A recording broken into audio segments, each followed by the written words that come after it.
Yo, what's up? Welcome back to another episode of The Swass. Happy Thanksgiving to all. You might be watching this on Wednesday night, actually. Well, regardless, happy Thanksgiving. This fall's been a lot of fun, man. As far as my personal bets, not the best year. It hasn't been a terrible year either. But we hit 100,000 subscribers, so thank you all for the continued support. Thanksgiving, gonna go through all 3 NFL games here. Let's do it. Welcome to The Swass. The Swass. Swass. Hey, get the sauce. First up, we got Chicago on the road in Detroit. The lines are now laying 10. It looks like the 10.5s are gone. So mostly 10 now. I actually see a couple 9.5s popping up. Total sitting at 48.5 pretty much across the board. Let's take a look at the pie charts. And as you probably guessed, action is coming in on the Detroit side. Over 75% of the tickets, over 70% of the money. As I always say, take this data with a grain of salt. So let's get into this matchup, and we'll start with a trend. Betting the Bears against Detroit has been very profitable. In their last 11 matchups, the Bears are 7-3-1 against the spread, 4-2 against the spread in their last 6 trips to Detroit. So, okay, if you've been betting the Bears against the Lions, you are definitely turning a profit. So will that pattern continue this year? Well, we'll start with the matchup for the Bears offense against the Lions defense. And I got to say, you look at this graphic right here, and it looks like a complete mismatch. Bears offense, terrible. Lions defense, great. I would say this is probably not an accurate representation. I mean, this Lions defense riddled with injuries right now. They've also played a lot of bad quarterbacks recently. I think we can all agree that the Lions are not a top 10 defense. They're probably more about average. And the Bears offense is definitely trending in the right direction. So I don't know if these two graphics lined up next to each other are an accurate representation of the Bears offense against the Lions defense, but these are the full season numbers. Let's take a look at the Lions injuries here, and these are starting to rack up. Now, Ancelotti's the only new one. He missed last game. This will be the second game he's missed, but Derek Barnes is still out. Hutchinson's still out. Davenport's still out. This front seven is a shell of itself right now. Carlton Davis is also listed as questionable, but for the most part, they're getting Emmanuel Mosley back. So the secondary is actually in decent shape, but the front seven, not at all. And when it comes to the Lions defense, like I said before, I think the numbers might be a little bit deceiving. If you look at the last 5 games, it actually looks like they're playing better defense. I mean, last 5 games, 12.6 points allowed per game, 5.5 yards per play, success rate under 40%. But if you take a closer look, they played Will Levis, Jordan Love in the pouring rain. The weather was terrible in Lambeau in that one. C.J. Stroud in Houston, that offense has been bad. Jacksonville with Mac Jones at quarterback, and then Anthony Richardson. They've played a lot of bad quarterbacks. The only good quarterback they've seen, well, they've seen 2, C.J. Stroud, but he's been terrible all year. He just looked terrible against the Titans. And Jordan Love in an absolute monsoon in Lambeau. So you look at the graphic, you look at the last 5 games, it looks like this Lions defense is playing out of this world. They've been a little fortunate. So the question becomes, I'm sitting here criticizing the recent quarterbacks the Lions have played and the recent offenses they've seen. Couldn't you just throw Caleb Williams and the Bears right on this list with the rest of them? Makes sense. That being said, Caleb Williams is starting to look pretty good, man. Back-to-back games against solid defenses. It's not like he played cupcakes. Last 2 games against Green Bay and Minnesota, over 285 passing yards per game. 62.6% success rate per dropback is excellent. Average passer rating 99.1, 7.3 yards per attempt. Back-to-back great games from Caleb Williams. Nothing like the previous 3 games. I'm not even going to read off those numbers. They're disgusting from weeks 8 through 10. Caleb Williams' season so far has been such a roller coaster. He started off terrible, then looked great, then looked terrible again. Last 2 games, definitely trending upward. So how is this happening? How has Caleb Williams found success in the last 2 games? The answer is right here. The biggest problem with this Bears offense this year has been pass protection. The offensive line, in the last 2 weeks, Caleb Williams has been pressured on just 24.7% of his dropbacks, the 5th least pressured quarterback in the entire NFL. Is this Bears offensive line getting its shit together right now? That would be huge in this matchup, because without Hutchinson, this Lions pass rush isn't very good. In fact, the Lions defense without Hutchinson is exactly what you want to see. If you're a Bears fan, they blitz a lot, 4th in blitz rate, don't generate a ton of pressure. That's perfect. Caleb Williams is actually much, much better against the blitz. He struggles when he's not blitzed. So this Lions defense blitzes a lot against a Bears offensive line that might be getting it together. Might be a good matchup for Caleb Williams. Now, there are a couple things here that concern me for Caleb Williams. One is right here. Lions defense has actually been the best in the NFL at limiting short passes. They're first in DVOA against the short pass. That's what Caleb Williams has been relying on. He's been struggling trying to get the ball downfield, so that's concerning for Caleb Williams. I will say, though, missing Anzalone at linebacker might affect the Lions' ability to defend this pass, his sideline-to-sideline speed. So I don't know if the Lions are still the best defense in the NFL against the short pass. They are on the full season. Without Anzalone, though, I expect that to drop.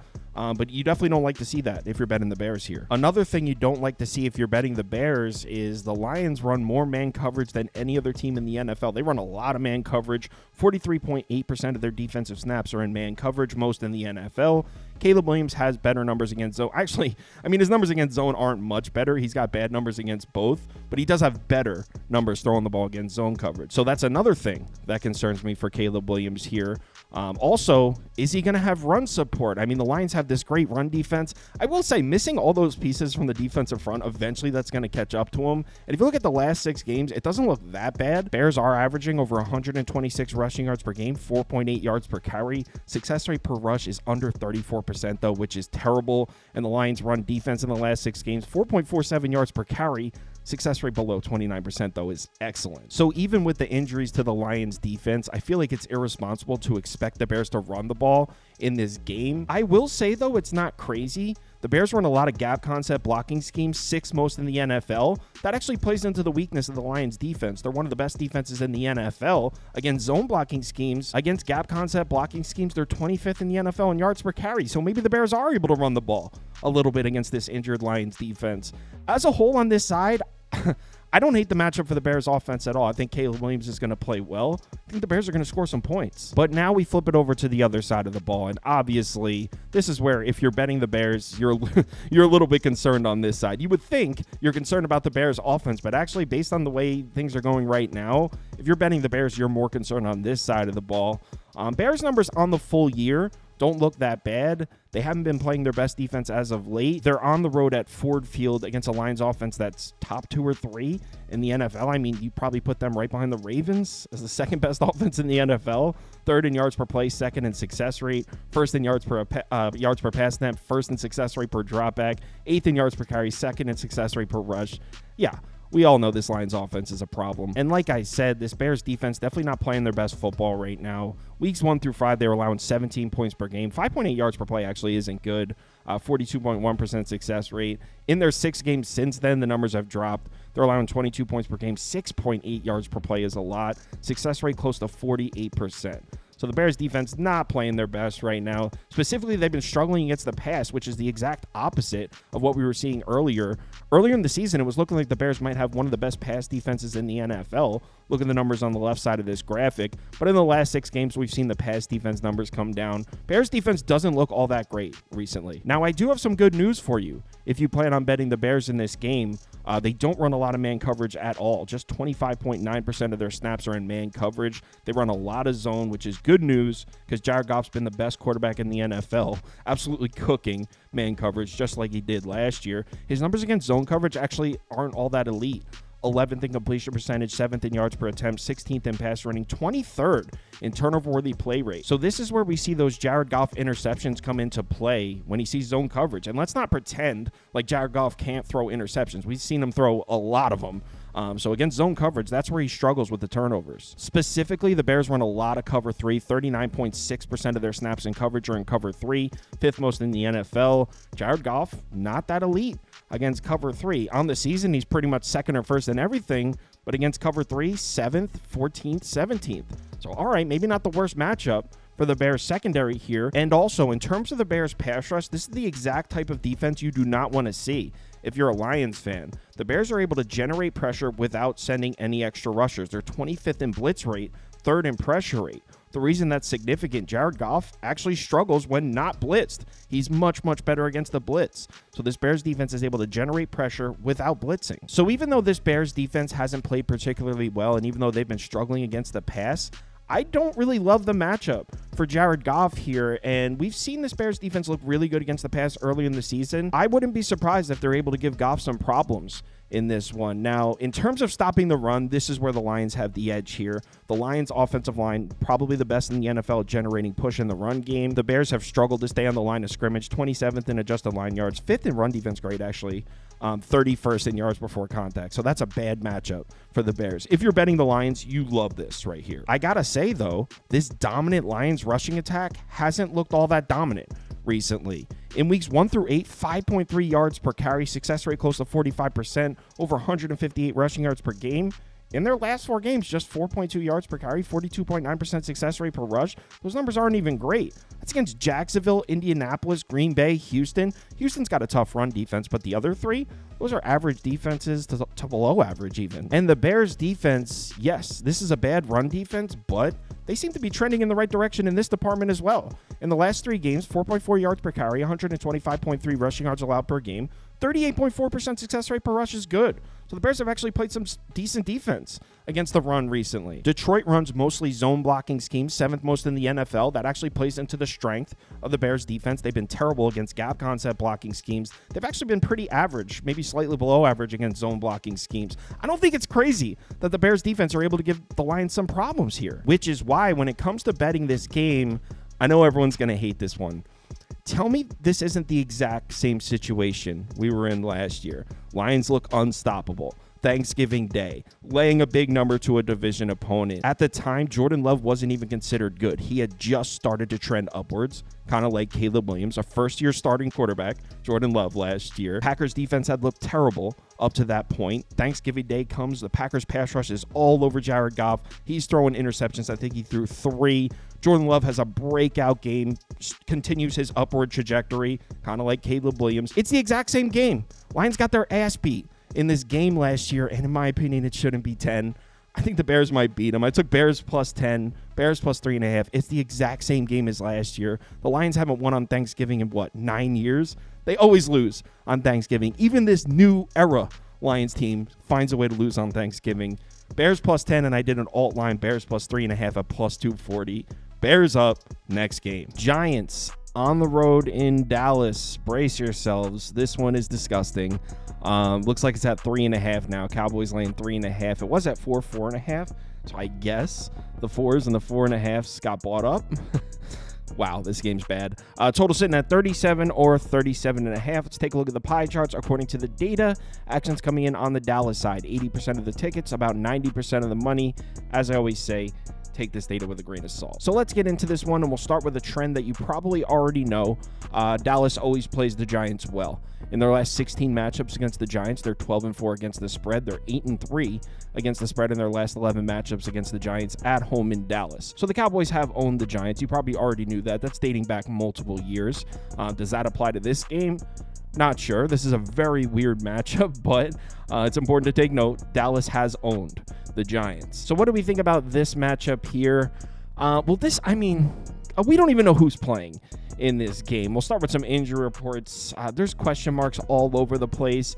Andrew Thomas, as we know, is on the IR, but actually the number 2 and 3 offensive tackles for the Giants are also questionable. So as far as we know, we may be seeing the Giants with their 4th and 5th offensive tackles in this game. We really don't know. Tight end Theo Johnson is also questionable. We don't even know if Tommy DeVito is going to be playing quarterback. He's listed as questionable. We don't know if we're going to see Drew Lock. We really don't know. So many question marks. And check this out. We'll flip it over to the Dallas side, and it's the same exact thing. Just question marks everywhere. Both corners. Deron Bland, who just came back from injury, he's already questionable. Trevon Diggs is questionable, although he's been questionable for most of the year, and he continues to play. Eric Kendricks at linebacker is questionable. Nick Vigil is questionable. DeMarcus Lawrence is still out. So we got question marks everywhere on this side of the ball, and honestly, we have the same thing on the other side of the ball as well. We'll get to that later. So let's get into this one. And the Giants offense against the Cowboys defense, what do we even do with this information? We know the Giants can run the ball a bit, especially lately since Tyrone Tracy's gotten more involved with the offense. The rushing numbers actually don't look bad. 14th in yards per carry, 13th in success rate per rush, 16th in EPA, 12th in DVOA. Against a Cowboys defense that's been very bad against the run all year, 26, 28, 32nd, 29. So all right off the bat, we have a positive angle for the Giants. They should be able to run the ball in this game. They should have the advantage in this department. Offensive line should be able to generate some push. That being said, they might have their 4th and 5th offensive tackles starting in the game. So how can we rely on the Giants offensive line to generate push here? It's tough to say. I pointed out before, since Tyrone Tracy has gotten more involved in the Giants offense, they can run the ball a bit. In their last 4 games, 127 rushing yards per game, 4.9 yards per carry as a team is very good. Success rate is still below 40%. which is not good, but still, no question, way more production than they were seeing in their first 7 games. So the Giants can run the ball a bit, and the Cowboys have struggled against the run. I mean, in their last 6 games, they're allowing 5.41 yards per carry, over 165 rushing yards per game. That being said, the rushing success rate looks pretty good here. 40.6% is solid, and you know what? We might have to cut the Cowboys defense a little bit of slack here. Look at their opponents in the last 6 games. Detroit, one of the best rushing attacks in the NFL. The 49ers, the Falcons can run the ball with Bijan Robinson and Tyler Algier. The Eagles, one of the best rushing attacks in the NFL. Houston, okay. Houston's not the best rushing attack, but they have Joe Mixon, they're capable. And Washington. So, all right, the Cowboys have terrible numbers against the run in their last 6 games. They played a tough schedule in terms of opposing rushing attacks. So maybe we cut the Cowboys defense a little bit of slack here. The Giants can run the ball, but they're not on the level of Detroit, San Francisco, Atlanta, Philadelphia, Washington. They're not that good. And let's be real here. This Giants offense, if Tommy DeVito's at quarterback, it's extremely one-dimensional. I mean, it's not like there's a passing threat here. And by the way, the Cowboys have actually been playing slightly better defense against the pass. In weeks 1 through 10, 8.4 yards per pass attempt, success rate over 52% per dropback, an average opponent pass rating of 112.3. In their last 2 games against CJ Stroud and Jaden Daniels, so decent quarterbacks, yards per attempt is down, success rate per dropback down to 46.7%, average opponent pass rating 81.3. So the Cowboys have been playing better defense against the pass, and we might be talking about Tommy DeVito under pressure, because regardless of who's playing quarterback for the Giants in this game, they will be under pressure. One aspect of the Dallas Cowboys team you can't criticize is the pass rush. This is still a top 10 pass rush. They're 9th in pressure rate, 10th in pass rush grade, 18th in adjusted sack rate against a Giants offensive line that's not only injured, they suck in pass protection. They're terrible. 29th in pressure rate allowed. And if those offensive tackles are out, whoever is playing quarterback for the Giants is going to be in a situation here. Tommy DeVito under pressure might be the worst thing ever invented. These are his numbers from last year, too, when they were actually winning a few games. Under pressure last year, he was 38th in yards per attempt amongst 41 qualified quarterbacks, 38th in yards per attempt, 35th in PFF passer grade, 37th in big time throw rate, 41st in pressure to sack rate. So even when the Giants were having some success with DeVito at quarterback, he was still terrible under pressure. He did play the Cowboys last year on the road in Dallas. He was pretty awful. 14 of 27, 86 yards. He dropped back to pass 27 times, threw for 86 yards on 27 attempts. That's freaking crazy. That's so bad. He actually threw 2 touchdowns in the game. He was sacked 5 times. Last week against the Bucs, he was absolutely terrible under pressure. He was pressured on 17 dropbacks last week, which is kind of a lot, by the way. He was pressured on 17 dropbacks, just 47 yards passing on those 17 dropbacks. He was sacked 4 times. And you know what? There's some similarities between the Cowboys defense and the Bucs defense this year. Both are struggling. Neither of these defenses are good. You can look at the graphic here. I mean, these are 2 bad defenses, but both defenses can pressure the passer. So we have 2 bad defenses, both whose strength is pressuring the passer. So some similarities there. Yeah, I mean, I have no faith if Tommy DeVito's the quarterback. I don't really have faith if Drew Lock's the quarterback either. Whoever it is, like I said, is going to be under pressure. Giants probably are able to run the ball a little bit, but as a whole, I don't have much faith in this Giants offense. But then we flip it over to the other side, and I mean, how can we have faith in this Cowboys offense right now? There's question marks everywhere. The 2 best offensive linemen on the Cowboys are both questionable here, Tyler Smith and Zach Martin. Cooper Rush might not even be playing quarterback. He's listed as questionable. We don't even know. CeeDee Lamb's questionable. Brandon Cooks is questionable. Well, they might be getting him back. He's been out. Jake Ferguson, same with him. He's been out. He's listed as questionable. So we don't even know what kind of offense we're going to be seeing here from the Cowboys. And then we flip it over to the Giants side. This is the only unit where we kind of have some idea of who's playing, even though we got 2 question marks in the secondary, question mark at linebacker. This game is disgusting. This is a mess. So do we think the Cowboys can move the ball here against the Giants? And I mean, look at these graphics. This is terrible. This is a bad offense against a bad defense. Cowboys offensive line really hasn't been bad this year. And honestly, that's the difference between these 2 teams. These are 2 bad teams. Both have a pass rush. Giants offensive line has been really bad, and the Cowboys has actually been okay. So that's the difference. That's why the Cowboys are laying 3.5 here. Also, the Cowboys have some more talent at the skill positions, but as a whole, these are 2 bad teams. So will the Cowboys offensive line win these battles against the Giants defensive front? I mean, it's tough to say with the injuries. I think at full strength, they will be be able to give Cooper Rush or Trey Lance some time in the pocket, but this Giants pass rush is really good. So it's tough to say with the injury question marks to the Cowboys offensive line. I will say we saw this Cowboys run game disappear as quickly as it appeared. In weeks 9 through 10 against the Falcons and Eagles, it looked like the Cowboys were starting to get it going on the ground. We were like, okay, Rico Dowdle, maybe the Cowboys can run the ball a little bit. 5.2 yards per carry, over 53% success rate per rush. It was looking like the Cowboys may have a run game brewing, and it disappeared. In the last 2 games, 2 terrible rushing performances. 3.4 yards per carry, 30% success rate per rush. And one of those games was against Washington. It's not even a good run defense, so I don't really trust this Cowboys run game at all. That being said, this Giants defense has been terrible. In weeks 7 through 12, their last 5 games, they're allowing 26.2 points per game, 6.7 yards per play, almost 50% success rate. They can't stop the run. They can't stop the pass. I mean, they're allowing 5.4 yards per carry, over 186 rushing yards per game. They're also allowing 8.6 yards per pass attempt, over 56% success rate per dropback. So this Giants defense may have a pass rush, but that is it. They can't stop anything. They look awful. So I truly don't think it's crazy to expect Cooper Rush to make some throws in this game. He definitely looked better last week against Washington, and he started off the season. His first 2 starts were against Philly and Houston, 2 of the best defenses in the NFL. Last week against a bad defense, he did look a little bit better.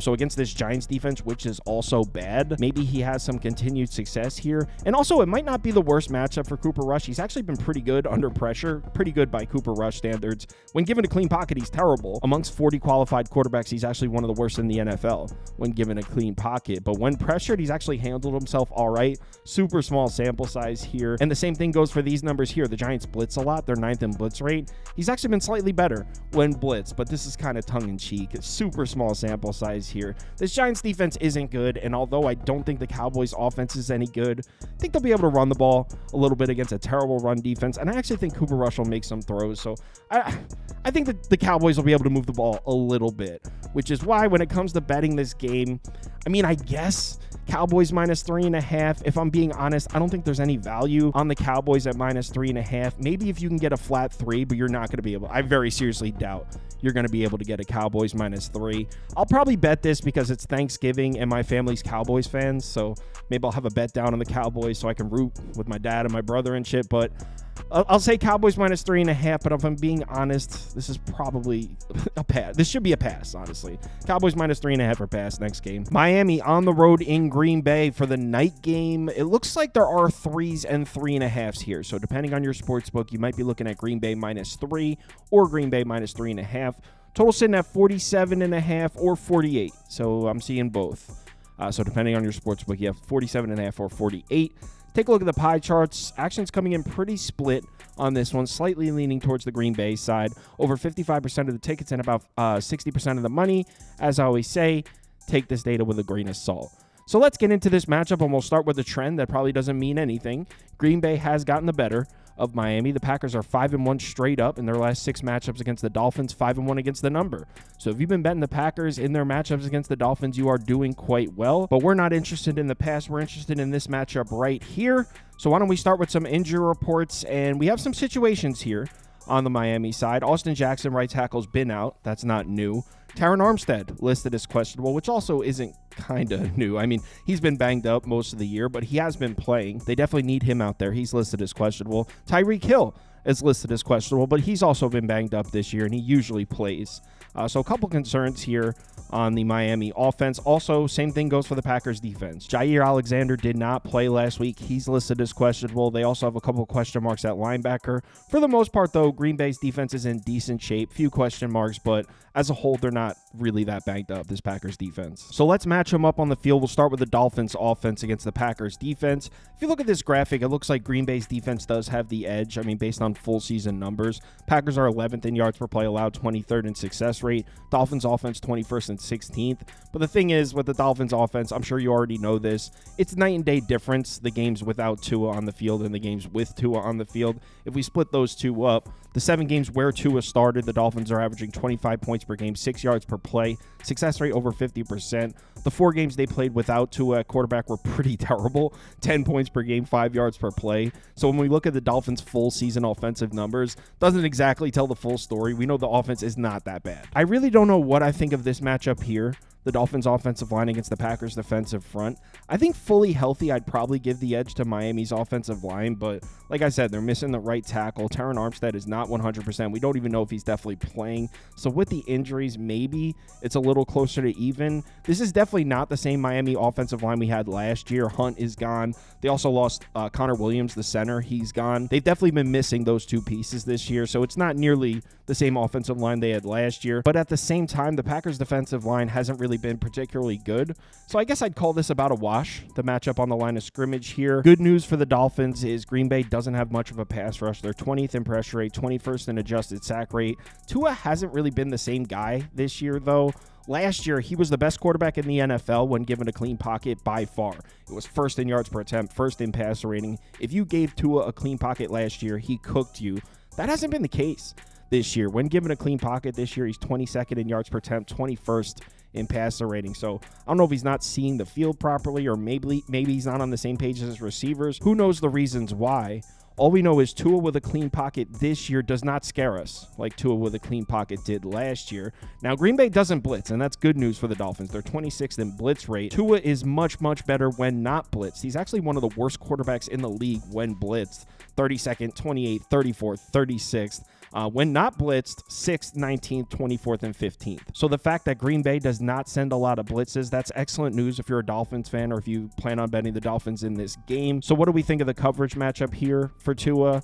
Well, Green Bay's pretty middle of the pack. They're 11th in zone frequency, so kind of balanced in that respect. They do run a lot of cover 2, though. They're second in cover 2 frequency. Tua has been slightly better against zone, so there's something. It's actually been pretty good against cover 2. Second in the NFL in completion percentage, 10th in yards per attempt, 10th in passer rating. Packers run a lot of cover 2, so that's a positive angle for Tua. Also, the Green Bay pass defense seems to be trending in the wrong direction. In weeks 1 through 7, their first 7 games, average opponent passer rating 82.3, 225.3 passing yards allowed per game, not bad. In their last 3 games, like I said, trending the wrong way. 8 yards per attempt, an average opponent pass rating of 103, 59.5% success rate per dropback. So they've been struggling a little bit against the pass as of late. They run a lot of cover 2. Tua's got nice numbers against cover 2. Maybe this is a good matchup for Tua here. Now, I do have some concerns for Tua here. We've talked about this before with the Packers defense. They will give you the underneath throws. They're a great defense against the deep pass and the intermediate pass. They will give you those short throws. Tua has not been the most efficient thrower with those short passes. D plus DVOA, B plus passer rating. Also doesn't throw a ton of them. Just 40.1% of his passes are considered short passes. So I don't know if I necessarily love that matchup for Tua. His most efficient depth throwing the ball has been the deep pass. Green Bay does a great job limiting that. Also, is Tua going to have run support in this game? Because the Miami Dolphins rushing attack has fallen off a cliff. Looks like they were getting it together there in weeks 5 through 9. They were averaging 5 yards per carry, over 170 rushing yards per game. In their last 3 games, just 72.3 rushing yards per game, 3.2 yards per carry as a team, success rate per rush under 32%. That's against the Patriots, the Raiders. The Rams have been playing some decent defense against the run. But the Patriots and Raiders, I don't know if this Dolphins run game is something I trust right now. And this Packers defensive front, although it hasn't been great this year, they have been doing a decent job against the run. In their last 6 games, so we're talking about a decent sample size here, 34% success rate per rush, 4.29 yards per carry. That's not bad at all. Arizona's in there, great rushing team. Jacksonville, Houston, Detroit's in there, Chicago, San Francisco. So it's not like they played all trash. This Packers run defense really hasn't been that bad. And like I said, the Dolphins run game seems to be falling off a cliff here. And another thing we have to talk about in this game when it comes to Tua is the weather. It's supposed to be 19 degrees, 14 mile an hour winds. Why is that significant? Because he's never won a game in cold weather. He's 0-6 in 46 degrees or colder. Now, I read an article. This record here might not be the best indication. Of these 6 losses, 2 of them came his rookie year. One came in a playoff game on the road in Arrowhead, and it wasn't just 46 degrees. It was -4 with like a -19 wind chill. And then his last cold weather game was on the road in Buffalo. He actually played well. Josh Allen just went nuts. It wasn't that Tua played poorly. So I don't know how much I take away from this, the 0-6 and 46 degrees or colder. I don't know if there's really anything to that. He seems to be all right in the cold weather. But personally, I don't really like the matchup for him. Green Bay's great at limiting those deep throws, those downfield passes. Miami hasn't been able to run the ball. So I don't really like the matchup for the Dolphins offense here. But what about the matchup on the other side? Let's take a look at the Packers offense against the Dolphins defense. On paper, these two pretty evenly matched. I mean, Green Bay offensively 3rd in yards per play, 15th in success rate. Miami 9th and 13th. So pretty evenly matched on paper. Something that jumps out at me right away is right here. What is this Miami defense terrible at? Limiting the big throws downfield. They're 28th in DVOA against the deep pass. That's Jordan Love shit. He loves throwing the ball downfield. 17.5% of Jordan Love's pass attempts are considered deep passes. That's amongst the highest in the NFL, and he's good at it. He's one of the best deep ball throwers in the NFL. Miami's been getting cooked with those downfield throws. So that's a terrible start to the handicap for the Dolphins defense. How do they match up in terms of coverage? Well, they run a lot of cover 2 and cover 3. They're top 10 in frequency in both cover 2 and cover 3. So a decent amount of zone coverage. Jordan Love better against zone coverage. He's actually 4th in yards per attempt against zone. So there's something, but specifically against cover 2 and cover 3. Against cover 2, 11th in yards per attempt, 21st in passer rating. Really nothing there. Against cover 3, 3rd in yards per attempt, 17th in passer rating. So kind of confirms what we already know about Jordan Love. Maybe not the most efficient, consistent quarterback, but he does connect on those big plays. Something else I like here for Jordan Love is the Green Bay offensive line. They've been great in pass protection so far this year. Actually, Pro Football Focus has them rated number 1 in terms of pass blocking. Miami's pass rush does generate some pressure. They're 10th in pressure rate. Haven't been recording a lot of sacks, though. 28th in adjusted sack rate, matched up against Jordan Love, who's 2nd in pressure to sack rate. So Green Bay does not allow a lot of sacks, and Miami does not record a lot of sacks. That's definitely a positive look for Jordan Love here. Also, Miami doesn't really blitz. 22nd in blitz rate. Jordan Love, much better when not blitzed. He's actually pretty awful when blitzed. When not blitzed, 2nd in yards per attempt, 8th in PFF passer grade, 15th in big time throw rate, 8th in passer rating. So the fact that Miami doesn't blitz much, definitely a positive angle for Jordan Love. And also, this Miami defense has just fallen off in terms of defending the pass. In weeks 3 through 7, they were looking excellent. 6.2 yards per attempt, an average opponent passer rating of 66.9, just 172 passing yards allowed per game. Look at the opponents, though. It may make a little sense. You got the Titans in there. You got the Patriots in there. You got the Colts in there. That was an Anthony Richardson game. In their last 5 games, it hasn't been great. 55.3% success rate per dropback, an average opponent passer rating of 91.9, over 267 passing yards allowed per game. So Miami has not been defending the pass well. They have locked down the run, though. This is where we have to give the Dolphins credit. In their last 5 games, they're allowing less than 79 rushing yards per game, 3.94 yards per carry. 34.2% success rate per rush is excellent. So the Dolphins' defensive front has locked it down in terms of defending the run. In terms of defending the pass, though, it's been pretty ugly for Miami. But here's the thing. Green Bay's been running the ball. In their last 4 games, they're averaging 4.7 yards per carry as a team, over 146 rushing yards per game. And that's against Jacksonville, decent run defense. Detroit, great run defense. Chicago, not the best run defense. San Francisco, not the best run defense. So, I mean, it's not like they played bad teams. Packers have been running the ball a little bit. So I'm not sure. I mean, Miami's been playing great defense against the run. I'm not expecting Green Bay to run the ball all over them, but I wouldn't be surprised in this cold weather if Josh Jacobs is able to get it going a little bit. So overall, I think this is a pretty solid matchup for Green Bay. I think it's a pretty decent matchup for Jordan Love. I think he'll connect on some big throws. Maybe the run game will be there. Maybe it won't. But I do think the Packers will be able to move the ball. And then you add this on the end. Miami's nowhere near healthy on the defensive side of the ball. Kendall Fuller probably not playing. Anthony Walker Jr. probably not playing. Phillips and Chubb have been out for forever. That's not new. They've also got some question mark. Jalen Ramsey might not play. Benito Jones in the middle. So this Dolphins defense is nowhere near healthy right now. At home in Lambeau, I like the Packers to put some points up in this game. So when it comes to betting it, Green Bay has to be the play for me. And I'm not even big on this Packers team. I just don't like the matchup for Miami at all. So I think the Packers are going to score some points. And if you can get a 3, I like the Packers. I'll probably bet the Packers at -3. I also don't hate the Green Bay team total over at 25.5.